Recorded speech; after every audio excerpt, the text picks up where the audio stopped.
আপনি যে আমাকে পাবলিক প্লেসে মারতেছেন, মানে ইজ্জত তো আমার যাবে না, আপনার যাবে। এখন আপনার মেয়েও আমাকে ভালোবাসে, আমি আপনার মেয়েকে ভালোবাসি। আপনারা পারেন কি দুই ফ্যামিলি কথা বলতে পারেন, যদি ভাল লাগে মেয়ে দিবেন, না লাগলে না। এই যে বাবা রোজের আপনি নিয়ে আসতে বলছেন, আমি নিয়ে আসছি। এখন আপনি যদি আপনার মেয়ে না দেন, ওকে ফাইন, আপনি একটা স্টাম্পে সই দেন যে আপনার মেয়ের যদি কিছু হয় তার দায়ভার আমি না, আমি চলে যাবো এখান থেকে। আমার মার কোনো কিছু তার ভাল লাগে না। ওকে, সে সারাদিন রুমে থাকবে। ও ছিল আসলে একটু ওই যে 11 টাইপের। মেয়েরা যখন আরেকটা রিলেশনে যায় তখন কিন্তু পুরান জিনিসটা আর ভালো লাগে না। আমি ফার্স্ট বিয়ে করি 2021-22-এ। ফার্স্ট বিয়ে মানে কয়টা বিয়ে করছেন আপনি? মানে বিয়ে করছি টোটালি 5 বার। একজনকেই? একজনকেই। একজনকেই 5 বার বিয়ে করছেন? হ্যাঁ, একজনকেই 5 বার বিয়ে করছি। প্রেমের বিয়ে? জি। আমার নাম রাশেদুল ইসলাম অপু, আমার বাসা হচ্ছে বরিশাল সদরে। তো এইখানে আসলে আসছি মূলত লাইফের কিছু কথা শেয়ার করতে সবার সাথে। কারণ হচ্ছে গিয়া আমার মতন ভুক্তভোগী আসলে আর কে না হোক, কারণ এই অল্প বয়সে একটা মানুষ সর্বহারা হইলে, একটা ছেলে আসলে ডিপ্রেশনে থাকলে হয়তো সে নেশার দিকে অ্যাডিক্টেড হবে, নয়তো সুইসাইডের দিকে যাবে। মানে একটা ছেলের লাইফে আসলে একটা ছেলে কখন নষ্ট হয় সেটা এখন আমি আমার নিজের দেখে বুঝতেছি। কারণ আমার একটা সময় আমার ফ্যামিলি ছিল, ব্যবসা বাণিজ্য সব কিছুই ছিল। কিসের ব্যবসা করতেন আপনি? আমার ফার্স্ট ব্যবসা ছিল 2015 সালে শুরু করছিলাম লাইটিং সাউন্ড ইভেন্ট ম্যানেজমেন্টের। সেই ব্যবসাটা আমার প্রায় 23 সাল পর্যন্ত। বিয়ে করেন কত সালে আপনি? আমি ফার্স্ট বিয়ে করি 2021-22-এ। ফার্স্ট বিয়ে মানে কয়টা বিয়ে করছেন আপনি? মানে বিয়ে করছি টোটালি 5 বার। একজনকেই? একজনকেই। একজনকেই 5 বার বিয়ে করছেন? হ্যাঁ, একজনকেই 5 বার বিয়ে করছি। প্রেমের বিয়ে? জি। মানে এটা পরিচয় কেমন করে? পরিচয়টা হচ্ছে আমি 2019 সালে আমাদের বরিশাল নতুনবাস বাস টার্মিনাল আছে, ওইখানে আমি একটা বাইক অ্যাক্সিডেন্ট করছি। তো বাইক অ্যাক্সিডেন্টে একটা মহিলা স্পটে মারা যায়। তো আমার কিছু হয় না, আমি কিছুদিন মানে ওই অ্যাক্সিডেন্টের পরে আমি চলে গেছি, আবার ঘুরে আসছি যে মহিলার হালকা ট্রিটমেন্ট করে আমি যাব। তো এইখানে আসার পরে দেখতেছি যে মহিলা মরে গেছে? মারা গেছে। তো আমি আর পালাই নাই, আমি ওইখানে স্টেট দাঁড়াইছি, পরে বলছি যে যাওয়ার হইবে দেখতেছি। এরপরে আমার পুলিশ নিয়ে গেল, পরে আমি 13 দিন জেল খাটছি ওই বয়সে। তো জেল থেকে বের হওয়ার পরে আমাদের বরিশাল হালিমা খাতুন গার্লস স্কুল আছে, জি। ওইখানে আবার আমার চাচাতো বোন উপরে। ড্রাইভিং লাইসেন্স ছিল আপনার? আমার না, আমার তখন আমার ড্রাইভিং লাইসেন্স করতে দেওয়ার সময় যে ব্যাংক ড্রাইভ দেয় ওইটা আমার তখন ছিল। ওকে। তো ওই চাচাতো বোন হচ্ছে ওই স্কুলে গিয়ে মানে বলা বলি করছে যে আমার চাচাতো ভাই এরকম রাইডার। মানে আমি আগে বাইক স্টান্ট করতাম বরিশালে, আচ্ছা। মানে যখন তখন যেখানে খুশি মানে গাড়ি নিয়ে স্টান্ট শুরু করে দিতাম। তো ওই চাচাতো বোন স্কুলে গিয়ে মানে বলা বলি বলছে যে বান্ধবীদের সাথে যে আমার ভাই এরকম এরকম। তো একটা পর্যায়ে আমার গার্লফ্রেন্ডের ওয়াইফের নাম হচ্ছে রামিশানান রোজ। তো ও এক পর্যায়ে আমার ফেসবুক আইডি নেয়। তো ওর সাথে প্রায় 6 মাসের মতন মানে এমনি কথা হাই হ্যালো এই পর্যন্ত। তো একটা পর্যায়ে কথা বলতে বলতে একদিন আমি দেখা করি যে আচ্ছা একদিন দেখা করো, দেখা করি। পরে একদিন দেখা করছি, তো দেখা করার পরে আসলে দেখে প্রথম দেখে মানে আমার ভালো লাগছে। তো ভালো লাগার পরে মানে ও আগ থেকে আমার প্রতি একটু দুর্বল ছিল, তো মেয়ে মানুষ তো আগে বলে না। যাই হোক একটা পর্যায়ে আমরা কথা বলতে বলতে একটা রিলেশনে যাই। যাওয়ার প্রায় 1-2 মাস আমাদের রিলেশনটা ভালোই চলছিল। এর ভিতরে দেশে পড়লো যে লকডাউন, 17ই মার্চ যে একদম লকডাউন দিল। লকডাউনের কিছুদিন পরে আমাদের ব্রেকআপ। 4 মাস, 4 মাস ইন টোটালি কোনো আমাদের যোগাযোগ নেই। তো 4 মাস পরে আবার আমি ওরে ফেসবুক আইডির পাসওয়ার্ড দেওয়ার পরে আবার এই আস্তে আস্তে কথা শুরু হয়। শুরু হওয়ার পরে যখন একটু দেশে গাড়ি ঘোড়া চলে, ওর ফ্যামিলি নিয়ে ঢাকা আসে। ঢাকা আসার পরে ওর একটা বোন আছে সাভার থাকে। তো সেই বোন আবার আমাকে পছন্দ করছে, আমাকে দেখার পর মানে ওর সাথে এমন ভাবে বাজাই দিছে জানি ওর সাথে আমি সম্পর্ক না রেখে ওর খালতো বোনের সাথে আমি একটা রিলেশন যাই। যাই হোক একটা পর্যায়ে গেল, তারপর আমরা কন্টিনিউ কথা বলতেছি, সবকিছু আমাদের ঠিক আছে। তারপরে সালের নভেম্বর মাসের 1 তারিখে দুইজনে আমরা পালাইছি। মানে ও আমার বাসায় চলে আসে, মানে কথা বলতে বলতে একটা পর্যায়ে আমার বাসায় চলে আসে। আসার পরে কি করব, আমি তো মানে কি করবো দিশা মানে বন্ধু বান্ধব সবার ফোন দিতে আছে যে কি করবো, ও তো চলে আসছে। তো একটা পর্যায়ে সবার নিয়ে আমি কুয়াকাটা চলে যাই। কুয়াকাটা যাওয়ার পরে কুয়াকাটা এক রাত্র ছিলাম।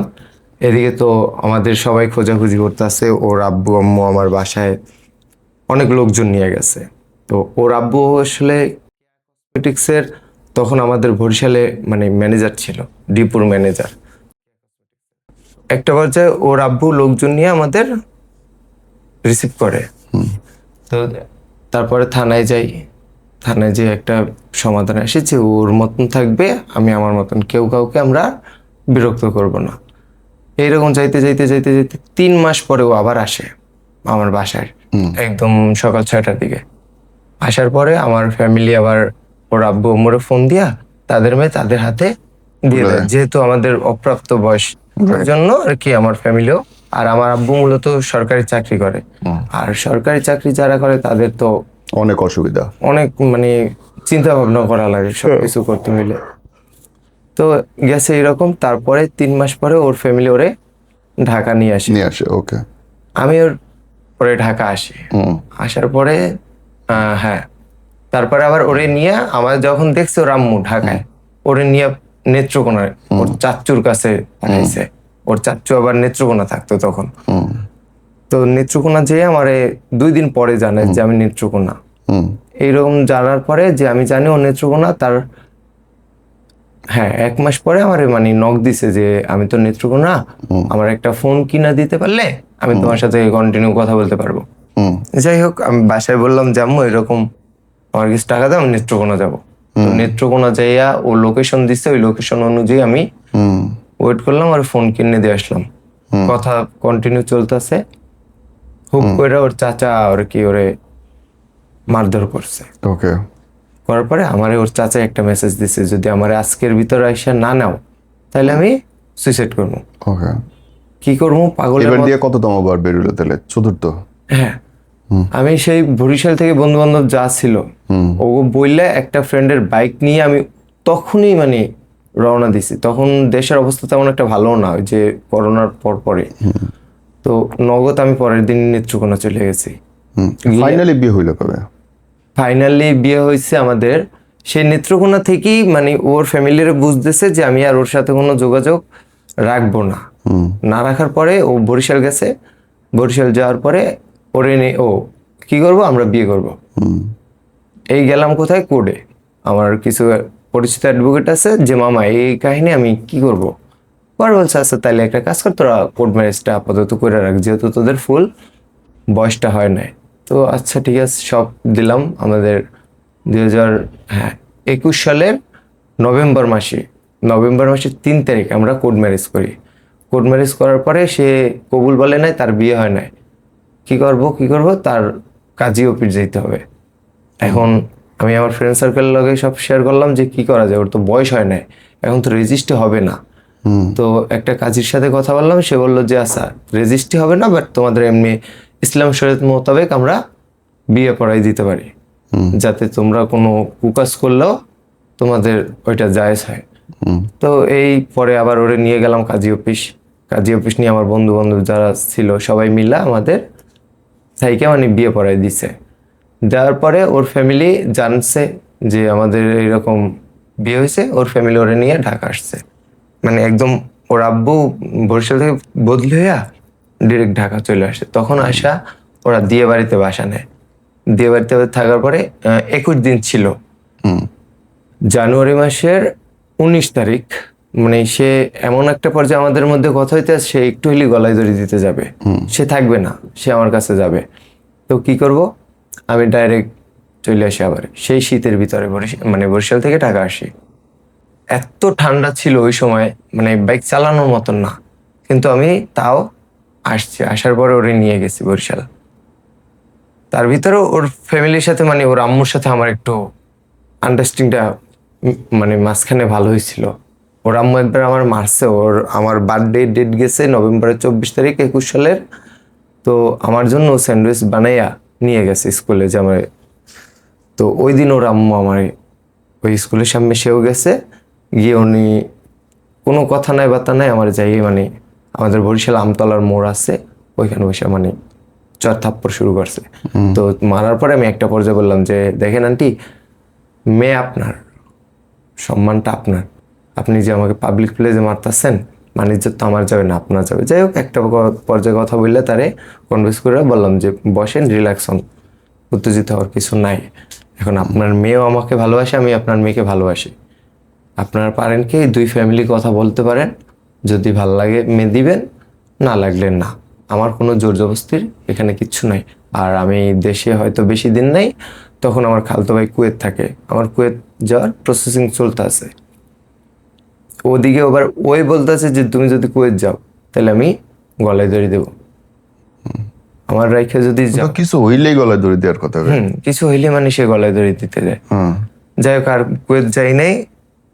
পরে ও ঢাকা আসলো, ঢাকা থেকে ওরে নিয়ে গেলাম। নিয়ে যাওয়ার পরে আমার এলাকার যে লোকজন ছিল, ময়মুরব্বী, আমার আত্মীয় স্বজন, সবাই কাজী টাজি ডাইকা আমাদের আবার বিয়ে দিল। তো বিয়ে দেওয়ার পরে সংসার শুরু করলেন ওখানে? না, শ্বশুর শাশুড়ি তাড়িয়ে যায় না। সংসার কি তখন শুরু করলেন বরিশালে? না না, এই তো আব্বু আম্মু নিয়ে বিয়ে পড়াইলো।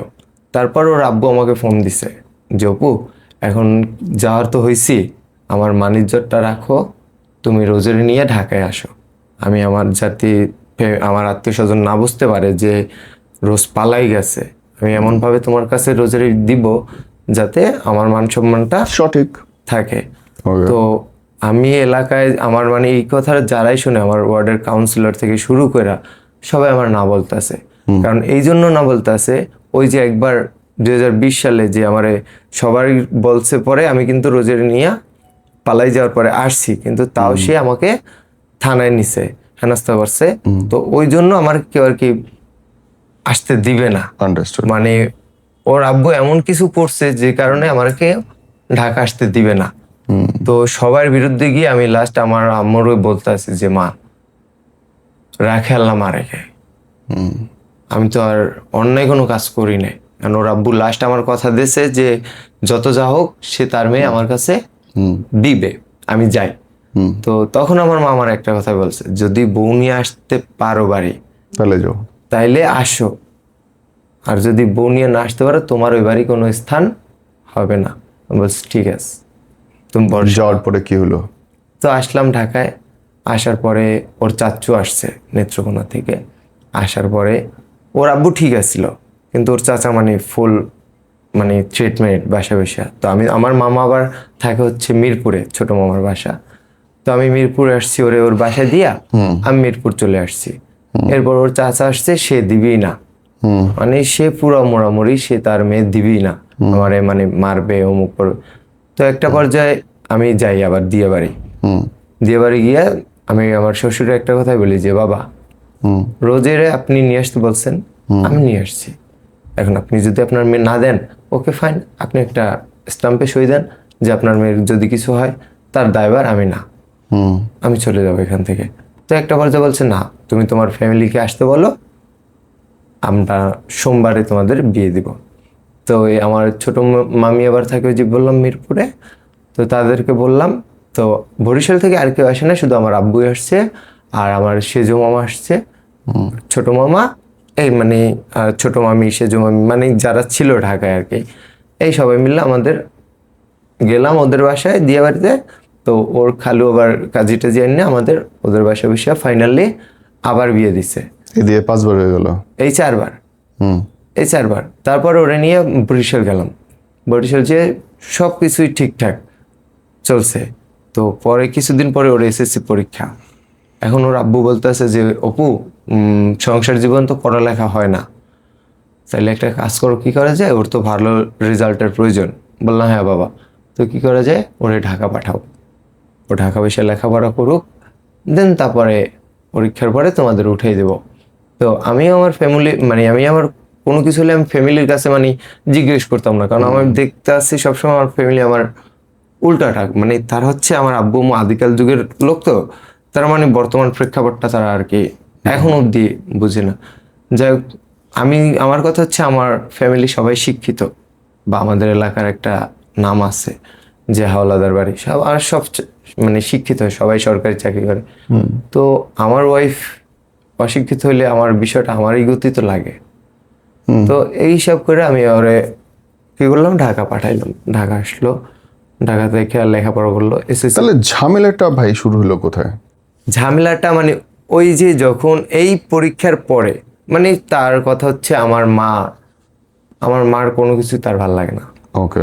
সে সারাদিন রুমে থাকবে, সারাদিন ফোন টিপবে। আছে না মেয়েরা যখন বাসায় কথা বলে তার মার সাথে, বলে যে শাশুড়ি আম্মা কথা বলেন আমার আম্মুর সাথে, বা এসব। ও ছিল আসলে একটু ওই যে 11 টাইপের, মানে সারাদিন একা থাকবে রুমের ভিতরে। আর আমার মা আবার কিরকম, সে হচ্ছে আপনার, তার কথা হচ্ছে সে যতদিন আছে রান্না বাড়া তার মানে বোর করা লাগবে না, সে যতদিন আছে। আমার কাজ হচ্ছে মানে সারাদিন তুমি পাশে বসে বসে আমার সাথে গল্প করো, কিন্তু আমার পাশে থাকো। আর আম্মার সাথে আর ওর সাথে না একটু লাস্ট দিক থেকে মানে বুনতে ছিল না। তো একটা পর্যায়ে এসএসসি পরীক্ষা দিল, দেওয়ার পরে ও ঢাকায় আসলো। আসার পরে যেই আমরা উঠে নেওয়ার কথা বলতেছি, তখন হুপ করে আমার 2023 সালের 7 তারিখে, 7 মাস 7 তারিখ, ওর আব্বু আমারে মানে একটা মেসেজ দিছে হোয়াটসঅ্যাপে, যে হোয়াটসঅ্যাপটা চেক করো। হোয়াটসঅ্যাপে ঢুকিয়ে দেখি যে ডিভোর্সের কাগজ। মানে মনে হলো কি, তখন মনে হয় আমি মানে আমার পায়ের নিচে মাটি নাই, এমন একটা অবস্থা। তো কি করবো, আমি পাগলের মতন হয়ে গেছি। আর আমি লাইফে বহুত আড্ডা দিছি, বহুত ঘুরছি, বহুত জারুমি করছি, কিন্তু আমি কখনো মানে নেশার জগতে যাইনি। আছে না যে আমাদের যে বয়স, সেই বয়স অনুযায়ী কিন্তু পোলাপান 100-এর ভিতর 80% কিন্তু নেশা করে, কিন্তু সেই অনুযায়ী আমি নেশার জগৎটা থেকে অনেকটা দূরে ছিলাম। আমার খারাপ লাগলে আমি করতাম কি, আমি লংয়ে বেরোয় যেতাম। আমি প্রচুর ঘুরতে পছন্দ করি। এই কুয়াকাটা মানে বাংলাদেশে আমার এই পর্যন্ত 53টা জেলা ঘোরা হয়ে গেছে। মানে মন খারাপ মানে ঘুরতে যেতে, তো কি করব, আমি একা একা চলে গেছি বান্দরবান, এইতে জাফলং। আমি কাউরে বলি নাই, এই যে ডিভোর্সের কাগজ আমাকে পাঠাইছে আমি কাউরে বলি নাই। আমি ওই রাত্রে আমি জাফলং চলে গেছি। তখন আমার ব্যবসারও মানে আমার বিয়ের পরে আমার যে ওই যে কথা আছে না যে বিয়ে করলে রিজিক বাড়ে, আসলে আমি বিয়ের পরে আমার ব্যবসা প্রতিষ্ঠানটা এত পরিমাণ ডেভেলপ হয়েছে যা বলার ধারণার বাইরে। আমি এখনো বরিশালে সাউথ অ্যাপোলো, তারপরে মেডিনোভা, বেলভিউ, এগুলোর প্রোগ্রাম, আমার ব্যবসা নাই, আমার ওই ব্যবসাটা আমি ছেড়ে দিছি, এখন নতুন ব্যবসা করি। তাও এখন আমি ওই ব্যবসার কাজ করি। 26শে মার্চ, 16ই ডিসেম্বর, 2টা প্রোগ্রামে আমার প্রায় 1-1.5 লাখ টাকা এসে যায় এখন পর্যন্ত। মানে আমি মাল জিনিস নাই, তাও ওই প্রোগ্রাম হইলে আমাকেই কল দিতে হবে। মানে এমন একটা পর্যায়ে আমি ব্যবসায় জায়গায় গেছি, যেখানে আমার দোকানে 2 লাখ টাকার 1 লাখ টাকার মাল ছিল, সেখানে আমার দোকানে 5-7 লাখ টাকার মাল হয়ে গেছে। মানে যেমন ইনকাম কাজে গুণে আসতে আসতে তেমন আমি। ডিভোর্সের পরে কি হলো? তো ডিভোর্সের পরে 6 মাস আমরা মোটামুটি মানে আমাদের কোনো যোগাযোগ নেই। 6 মাস পরে আবার মানে অনলাইনে আসা ধরছে। অনলাইনে এর ভিতরে আমি জানতে পারলাম যে ওই যে কি বলে যে জাদু করে, তাবিজ করে, তাবিজ। ওর দাদু আবার ওদের মেইন বাড়ি হচ্ছে বাগেরহাট, মোড়লগঞ্জ। তো ওর দাদু আবার এইসব বিষয়ে খুব এক্সপিরিয়েন্স, সে একটু হইলে মানে তাবিজ করে। কারণ ওরে আরো একবার এইরকম নিয়ে গেছিল বাগেরহাট, নিয়ে গিয়ে ওরে তাবিজ করছে। ওকে। তো এই বিষয়টা ওই আমারে বলছে যে এরকম আমার দাদু এরকম আমারে নিয়ে গেছিল তোমারে বলার জন্য, এরকম এরকম আমাকে করতে আছে, আমার বাসায় যা যা আমি পাইছি আমি সব ফালাই দিছি। আরো একবার আমাকে এই কথা বলছে। তো আসলে এই যে কালো জাদু, এটা অনেকে মনে করে মিথ্যা, না আসলে বাস্তব কালো জাদু আছে। আচ্ছা। কারণ যেই মেয়েটা আমার থেকেও আমার বেশি ভালোবাসতো, সেই মেয়েটা হুপ করে চেঞ্জ, মানে বিষয়টা কেমন না? না, কেমন, এটা বাস্তবতা।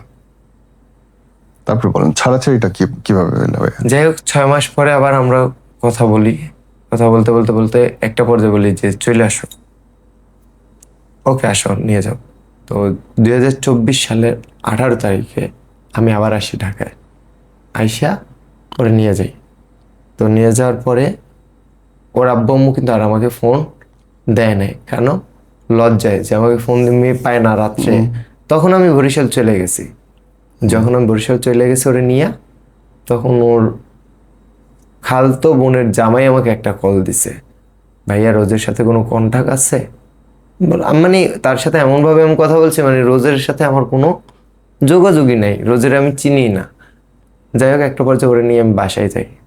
আমি যখন আমার বাসার সামনে, মানে দরজা সামনে, তখন আমার মা আমার মুখের উপর দরজা লাগাই দেয়।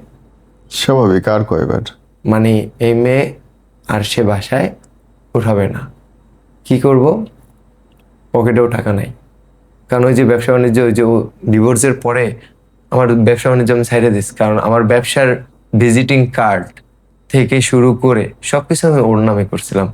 রোজ lighting and sound event fashion gallery, মানে সবকিছু ওর নাম। ওর এখনো 3টা ব্যাংকে অ্যাকাউন্ট, 3টা ব্যাংকের নমিনি এখনো।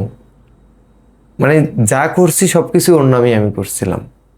তো হিসাব করলাম যে মানুষটা আমার লাইফে নাই, তার স্মৃতিগুলো রেখে আমার কি লাভ? এই জন্য আমি ব্যবসা বাণিজ্য সবকিছু আর কি ছেড়ে দিয়ে পাগলের মতন ঘুরলাম ফিরলাম।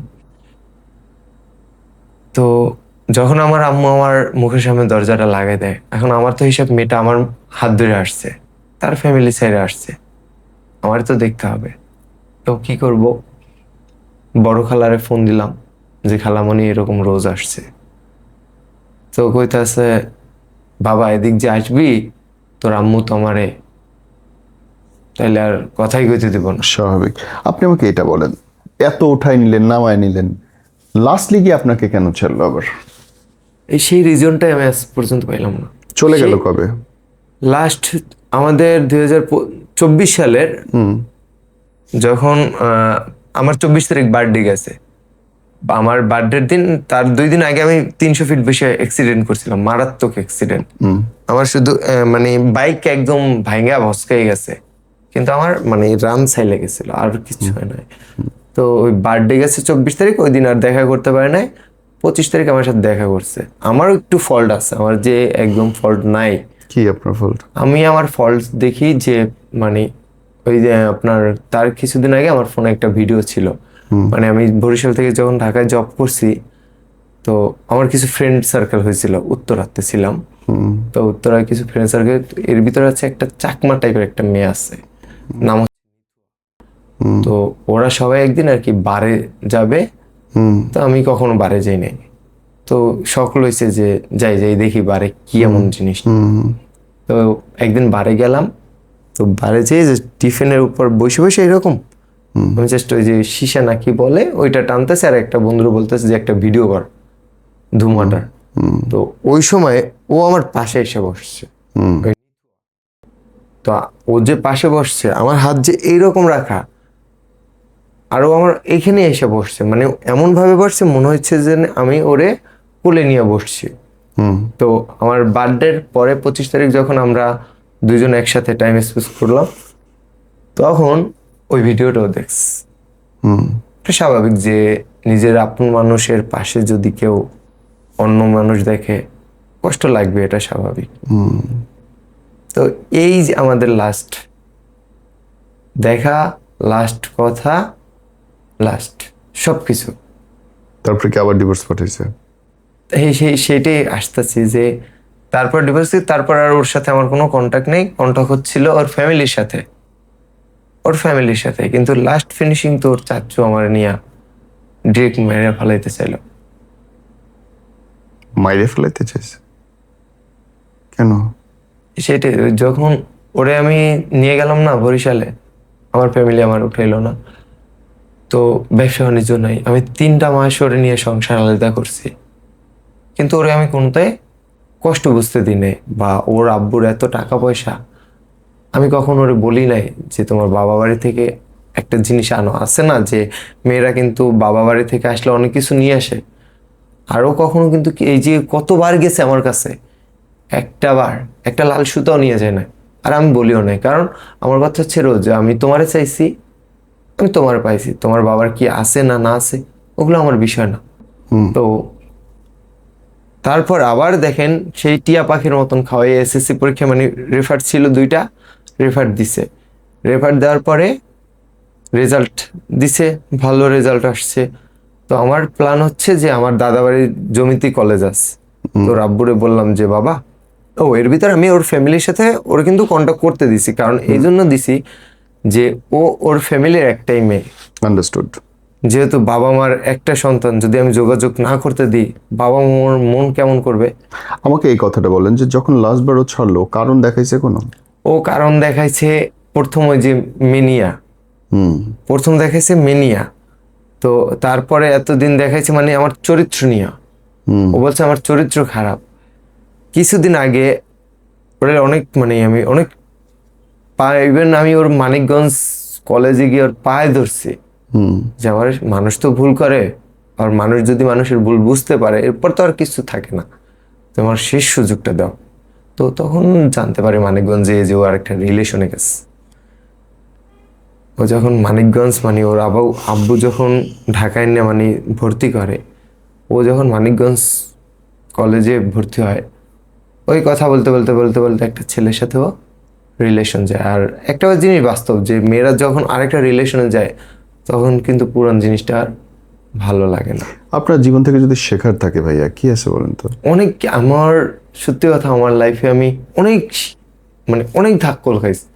উপকার করতে সামান্য এইটাতেও আমার ভালোবাসা, এমনিতেও মানুষে কিন্তু বিনা স্বার্থে উপকার করতে অনেক বাস খাইছি, কিন্তু তাও না আমি কেন জানি মানে পারি না, এই মন পারে না।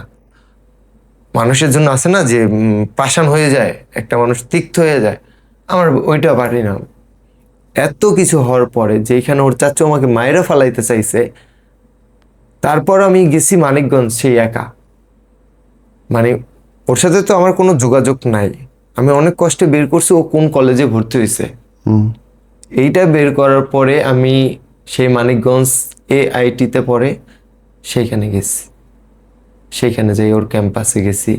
ক্যাম্পাসে যাওয়ার আগে মানে আমার আবার একটা অভ্যাস কি, আমি যেখানে যাইতাম ওইখানের মানে গোড়া যে ওরে হয়ে যায়, ফ্রেন্ড হয়ে যায়। ওই খুঁজে বের করতাম। তারপর ও জোর দিল আমার মা ভালো না। আচ্ছা, ওকে ফাইন, আমার মা যেহেতু ভালো না, আলাদা করি সংসার। আমি ঢাকায় আসি। ঢাকায় আসলাম 5 তারিখের পরে, যে আগস্টের পরে ঝামেলা হইলো। হিসাব করলাম এলাকায় যেহেতু ঝামেলা, ছাত্রলীগ করছি, অবশ্যই কেউ এখন পর্যন্ত সেরকম কোনো কারো ক্ষতি করি নাই। তো সেই হিসাব করে আমি ঢাকা আসলাম, যে ভালো তো সবাই পায়, কান্দে হাত দিয়ে বাস কুঞ্জা দিয়ে দেয় বলা তো যায় না। তো ঢাকা আসলাম, জব করি, তো আমি আবার প্রাইভেট চালাইতে পারি।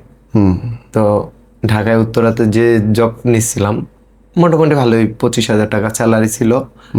আর আউট যা ইনকাম হইতো মানে একটা ফ্যামিলি চলতো 2জন। তো ওরে বললাম, ওরে নিয়ে আসছিও আমি, বাসাও দেখাইছি যে বাসা দেখো, বাসা পছন্দ হইলে আমি এখানে তো জব করতেছি, পাশাপাশি আমি আর উত্তরাতে একটা বিজনেস করার চিন্তা ভাবনা ছিল। যেমনটা আমাদের বরিশালে আপনার হচ্ছে গিয়া পরোটা আর যে চাপ একটা ইউনিক খাবার, যেটা আমার উত্তরাতে আমি কোথাও দেখি নাই। তো আমি হিসাব করলাম যে আমি উত্তরাতে একটা, তুমি আসলে বাসা নিয়ে আমরা 2জনে জবের পাশাপাশি আমি ব্যবসাটা চালাইতে পারতেছি। বলছে আচ্ছা ঠিক আছে, বাসা নিবো আলাদা সব কিছু, যে তুমি তো লেখাপড়া করো, আমি কিন্তু ওর লেখাপড়াটা কন্টিনিউ করতে দিতেছি।